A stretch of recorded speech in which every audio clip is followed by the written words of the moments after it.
Welcome. Welcome to the Plasma Physics course of EPFL. My name is Paolo Ricci. I am here at EPFL, Professor in Theoretical Plasma Physics.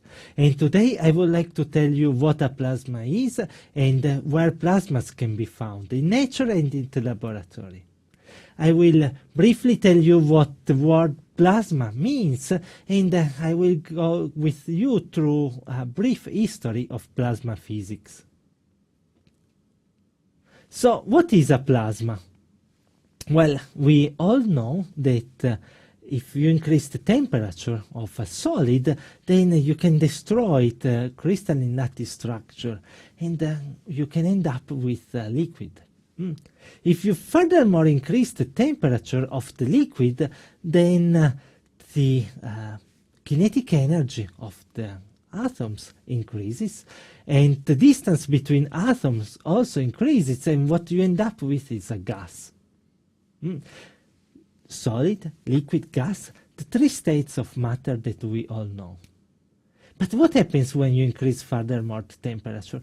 Let's say at beyond 10,000 Kelvin, just to give a number. Well, then the kinetic energy of the atom, of the gas, becomes so high that when they collide, the electrons can be stripped away. Matter becomes a collection of ions and electrons. This is what we call plasma, the fourth state of matter. Plasma is therefore an ionized gas that can be reached if the temperature of the gas is sufficiently high that electrons can be stripped away from the atoms.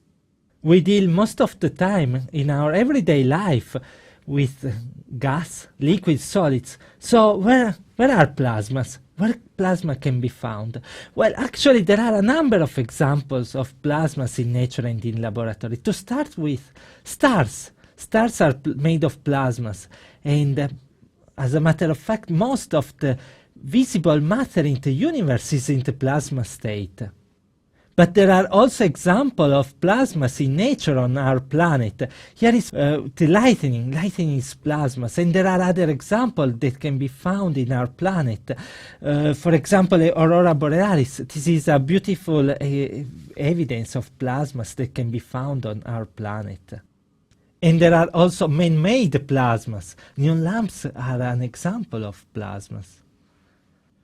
And this is not it, because in a number of laboratories worldwide, matter is heated at a very high temperature in order to reproduce the reaction, the nuclear fusion reaction that occurs in a star. Here is, for example, one of these devices that is used to heat up matter at such high temperature at the TCV Tokamak in Lausanne. And the idea of using on our planet the fusion reaction that occurs in the star is to produce energy that is clean, sustainable, without emission of greenhouse gases, nor of long-lived radioactive waste. We have mentioned stars, we have mentioned neon lamps. Clearly, these are very different systems, characterized by very different temperature density. Well, in reality, the plasma state spans over a huge range of temperature and density. If we look at what is the state of matter as a function of density and temperature, density which we measure in particles per meter cube, and temperature which we measure in Kelvin, well, we observe that the solid, liquid and gaseous state occupy a very small portion of this huge parameter space. All the rest is occupied by the plasmas. At very high density and high temperature, one can find that the plasmas that is present in the solar core. At slightly smaller density, but higher temperature, one can find plasmas that are found in machines that are used for obtaining the nuclear fusion reaction on our planet. And solar corona is a slightly smaller densities and temperature. Neon lamps are at similar density but lower temperature. And the temperature comparable to the solar corona was one, but at lower density one has the plasmas that are found in the nebulas or in the solar wind.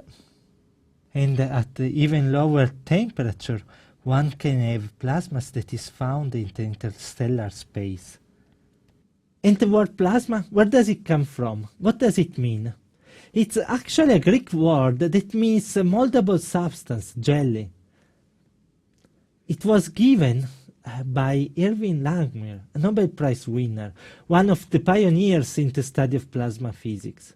He was studying mercury arc discharges and found that this substance, the plasma, was diffusing in the vacuum chamber as a jelly in a mold.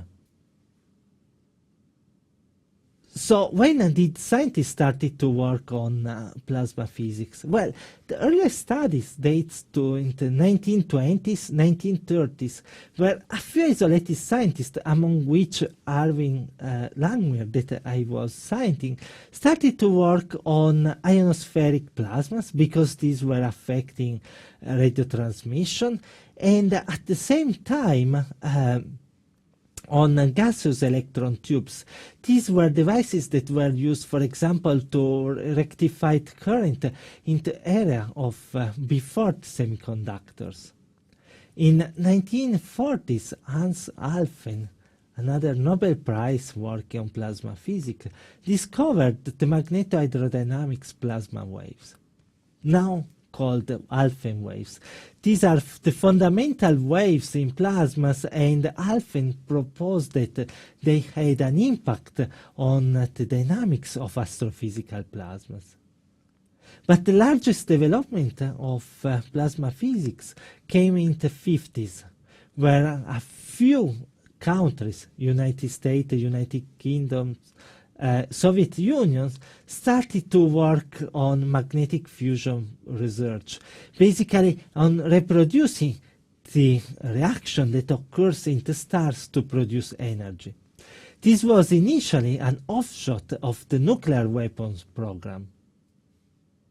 However, the progress in this research was much slower than initially thought, and the research that to that moment had been classified and carried out independently by these three countries was unclassified during a conference, the second UN Conference on Peaceful Uses of Atomic Energy, that took place in Geneva in 1958. In general, the development of devices which could reproduce on our planet the fusion reaction that occurs in the star has been the strongest drive to the study of plasma physics.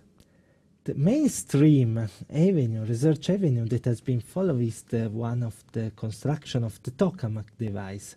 Starting from the earliest device, a number of tokamak have been built in the world. For example, here I am showing the TFTR tokamak that was built in the United States, or the largest existing tokamak in the world, the Jack tokamak, which is in the United Kingdom. Along with the mainstream tokamak approach, a number of other approaches have been followed in order to make energy from fusion a reality. I'm just mentioning two of those. The stellarator, here is the W7X stellarator in Germany, or the National Ignition Facility in the United States. And nowadays, the ITER device is a tokamak, the largest experiment that is being built on our planet, with the goal of showing that it's feasible to use fusion reaction to produce energy on our planet. And together with the development of fusion devices, the study of space and astrophysical system has been a strong drive for plasma physics. Well, starting from the 60s, satellites have been launched and have provided us with a huge amount of data on the activity of the solar surface, of the solar wind, or the dynamics of the Earth's magnetic field. And these have become key areas for plasma physicists. At the same time, plasma physicists have devoted their attention to the study of astrophysical systems. Just to give an example, the astrophysical jets, the jets that are shooted out from the stars from active galactic nuclei or from black holes. But this is not it. Since the 80s, industry has made massive use of technologies based on plasmas. Here are an example of where in our everyday lives plasma technologies enters. Starting from the plasma TVs that we all know, well, semiconductor industry makes huge use of plasma physics, and also plasma deposition technologies is used on many of the materials that we encounter in our everyday life. Plasma medicine is a growing field of plasma physics. Let me conclude this first module of the plasma physics course. This module has been devoted to introduce the plasma state. Plasmas are ionized gases which can be found in the universe much more frequently than what our everyday experience will suggest. Now, why do we study plasma physics? Well, the main driver of plasma physics research has been provided by fusion research, the quest of a source of energy which is clean, sustainable, with no production of greenhouse gases nor of long-lived radioactive waste. But understanding plasma physics is essential to uncover the dynamics of astrophysical systems, and plasmas are playing a crucial role in industry today. Let me conclude by saying that studying plasma physics is extremely challenging. From a theoretical point of view, dealing with plasma means dealing with electrically charged particles which move under the effect of the electromagnetic field that they have themselves produced. It means dealing with a complex nonlinear medium, and therefore the most sophisticated numerical techniques, the most advanced computers that exist today in the world, and advanced analytical techniques, they have all been used to uncover the dynamics of a plasma. And from an experimental point of view, well, as you can imagine, taking measurement of a plasma is very difficult. It's not possible in most cases to stick probes inside a plasma. The temperature is too hot, and therefore to infer what's going on inside a plasma, one has to use smart ways which typically require a multidisciplinary approach. Well, disentangling the complex physics of plasmas will be the objective of this course.